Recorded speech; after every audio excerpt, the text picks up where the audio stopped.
the obvious observation is that job schedules influence all of us. We're all hard-pressed, even if it's a 9-to-5 job, to making all of the rest of it work.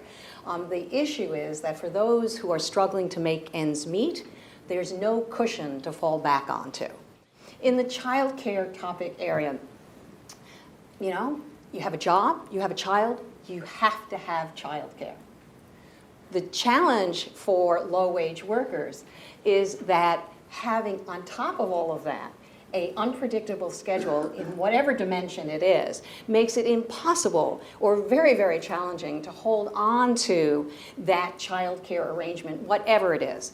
And for many hourly workers who have these kinds of volatile schedule issues, it's almost impossible to get child care at child care centers. So you become reliant on family and friend and neighbor care. Often it can be great care and it could be a perfect fit for you, but it's not as much of a business oftentimes as a child care center. Some of those providers are themselves just sort of fragile as businesses. So on top of having a volatile job schedule, your arrangement for child care can itself be more fragile. On the post-secondary education issue, gotta say this is not chopped liver.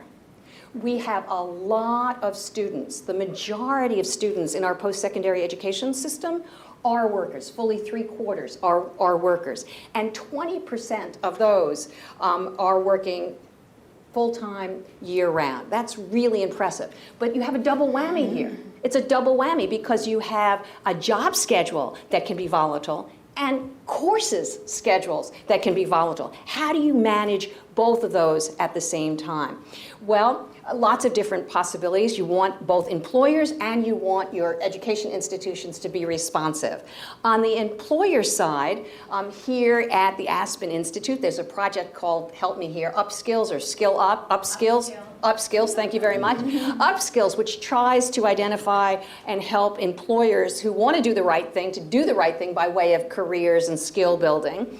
And one of the Aspen Institute recommendations is to take into account job schedule, be more flexible so that someone can in fact skill up and go to school or take something at the place of employment that upgrades their skills, make their jobs more flexible. We interviewed an employer, a manufacturer based in Minnesota, and basically 7% of her employees are given flexibility on an individualized basis by her as a manufacturer in the heartland of the United States so that they can advance their own skills. Why does she do this? Because she believes it's both important for her business to have people supported in their mission to upgrade their skills, and everybody needs to in order to advance, but also because she's so committed to having an environment like this that she's not bothered by the idea that she'll create a flexible, individualized work plan for that person who may in fact leave her for another positions elsewhere. So that's a really, really big commitment. On the education institution side, what we heard from are simple steps like something called block scheduling.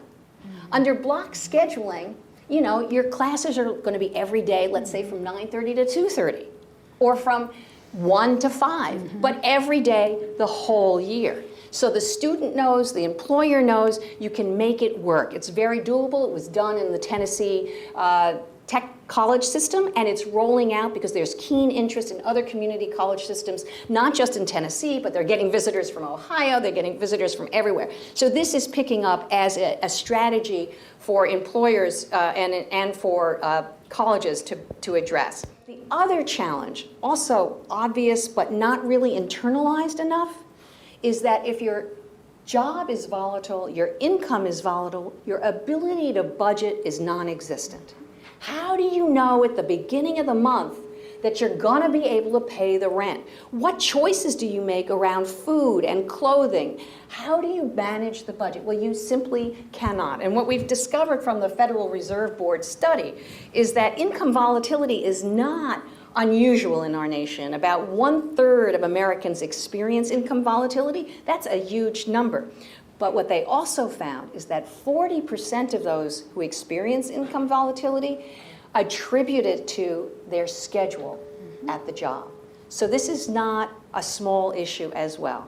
And these are issues that we need to address systemically because the service industry is where we're seeing our jobs of the future. So we require a systemic solution.